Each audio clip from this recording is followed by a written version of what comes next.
This one's coming from WCCF Tech.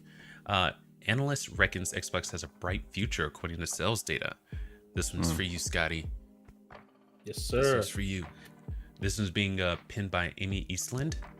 So, the console wars between PlayStation and Xbox is as old as time, and I believe that they're essentially over at this point, and it doesn't seem to be slowing down. I think that's wrong. While it's been a financially rocky period for both PlayStation and Xbox, this is true. Xbox certainly suffered more than its competitor. I mean, I would have to agree with that, just because. I think I would agree with that. Yeah. However, Even me. our resident Xbox guy. Yeah, I mean, the last Xbox few games fan. I've bought have been PlayStation games, so that says a lot. But anyway, carry on. However, an analyst in the gaming industry has shared that they think Xbox is actually doing pretty well for themselves and has a bright future ahead of them. Matt Piscatella, executive director of games at Circana, spoke to Games Radar about Xbox's history and what is in store for them in the future. According to Piscatella, if you look at the overall sales and what is going on in the PlayStation sales chart, you may find that there is a fair amount of Microsoft on their charts. He says that for Xbox to be successful, they need to branch out to embrace other platforms instead of competing against them, which will boost their sales considerably. Yes, you can look towards the future, and some of the things they've talked about expanding to the reach of the Xbox brand well beyond the Xbox console is the key initiative, and they're executing on that. And I think they're doing a good job. 2024 was their most obvious attempt to date regarding moving away from their console and branching out and funneling money into their into other money makers. For example, Xbox started to promote Game Pass pretty heavily. While for a lot of companies, subscriptions don't particularly do well, Game Pass has a lot of potential as it allows those on PC and Xbox access games for a fixed price, giving them access to AAA titles and indie games. While Game Pass is important to Xbox, Piscatella believes that they need to balance out their approach to Game Pass and their other services, rather than honing in on it so heavily. Good Lord. I think it has a really nice role to fill in a portfolio and products being offered to consumers, but perhaps the previous strategy of going all in on just that, course correcting them, seems to have been a good decision. So I have agreed with what he's saying. Okay. Let me. I'm gonna continue that thought, but I'm having just getting jumbled up on the way out, right? But I think that is the next evolution in the game industry. Subscription services like what's going on in entertainment media right now, I think that is going to be the next thing. What Xbox is doing is positioning themselves as the Netflix of the game industry, and I think that is a good strategy. I mean, how many articles do we have to read that console sales are dipping? They're bringing in less and less returns the further and further on we get. Like PlayStation 4, when it said it sold like 114 million. I don't think Sony will ever see numbers like that again with their consoles coming after it. I don't think PlayStation 5 will sell that many consoles. 114 million? I don't think so. Think so. Less of a technological leap. There's less reason to buy it. Exactly. So you're probably right. Yeah. So I think the next step is subscription service, and Xbox is setting themselves up as the number one to beat. Really. And Steam is right along there. I think they're there. Yeah. Yeah, I think they're there in truth, by the looks of it. I mean, it's been successful. They've changed their pricing model recently, increasing it slightly, but that only suggests that, okay, we're doing well so far, let's get more numbers up, because you're going to get more people on the service. They're doing more marketing for it, so you can access it anytime, anywhere. I believe that was our quote, but anyway. Yeah, we should speak to Microsoft about that. I know, right? So yeah, I think they're already there, and I know the start of the article said that the console wars is pretty much over between PlayStation and Xbox. They think that it's going strong. She said, going strong. I think it's over. Yeah, if I'm honest, I think Xbox, and I think I don't want to speak for them because obviously I don't know what goes on internally, but they probably know that. Oh yeah, like the ratio, I think it was like 3-1 in PlayStation's favor. So they probably know, right? It's time to get out of this market. We're doing well in this area. Let's continue with that, because that is our area we're excelling in. Yeah. I don't know. I don't know if Xbox will ever outsell PlayStation from a console perspective again. If I'm honest, handheld we'll see. But these consoles, I don't know. I think it's over. I think they're making all the right decisions over at Xbox.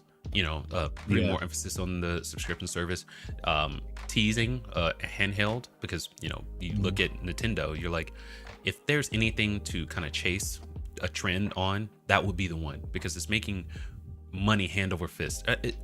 Other than the PlayStation 2, we've never seen numbers like that before. How does I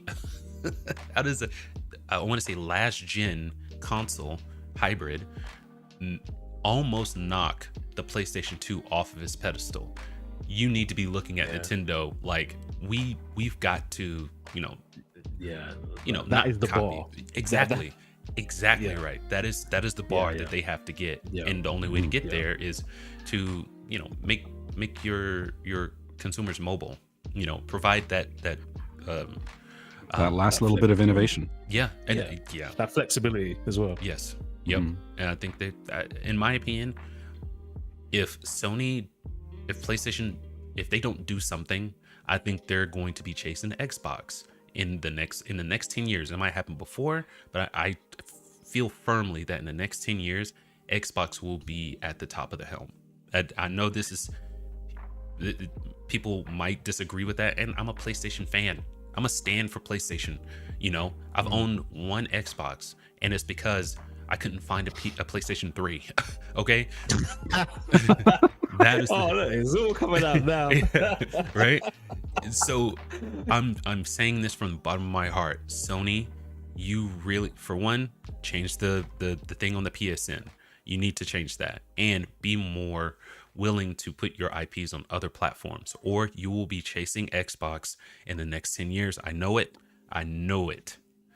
But okay. I think we've talked about this at length many times. And I think one of the first shows that I was on with you guys, we talked about how Microsoft is not going to admit that they're out of the console market because they still have people buying consoles, and albeit not at the pace that I'm sure that they'd want. And they're buying physical copies of games to play on those. They'll tell everybody that they're out of the console market when everybody else already knows it. Exactly. They're not going to say it ahead of time because they still want to. They don't want to piss off the established customers that they have with consoles. Exactly. But I think you guys are right. I think they've been positioning themselves as not really giving up the game, but it's just not a game that they need to play anymore. Right. And I think Sony is finally starting to realize that, oh, wait, they're out of this game. And they said this when they were launching the PS5s, that there's not really much console competition. And that wasn't a red flag to them, which it really ought to have been. Yes.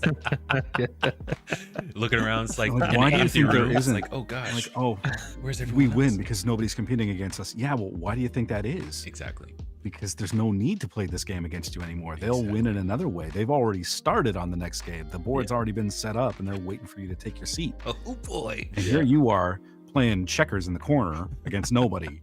Congratulations, you won. What did you win?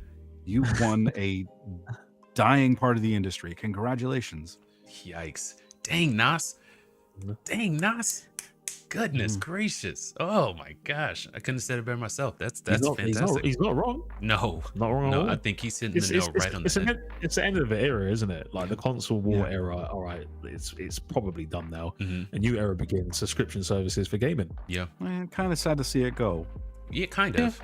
And I think a lot of it, I mean, for me anyway, I don't know about you guys, but I think a lot of it's just because of the nostalgia of having a console. 100%. Yeah. Right? And I think the only ones, the hangers on, it's just nostalgia. It's just nostalgia, because there hasn't been a great leap since like the PlayStation 1 to PlayStation 2. There hasn't been a great leap in innovation, graphics,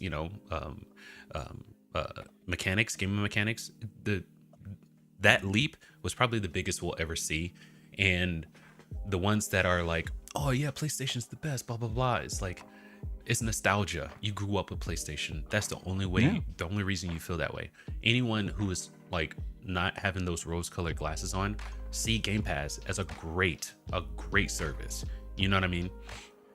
You see this all the time on X. They're like, oh, the Sony guys. It's like, oh, Xbox losing again, blah blah blah blah. You don't have that many people on Game Pass. It's gonna fail. And I'm like, dude, you're crazy. You're out of your mind if you think that Game Pass is going to fail. It's not.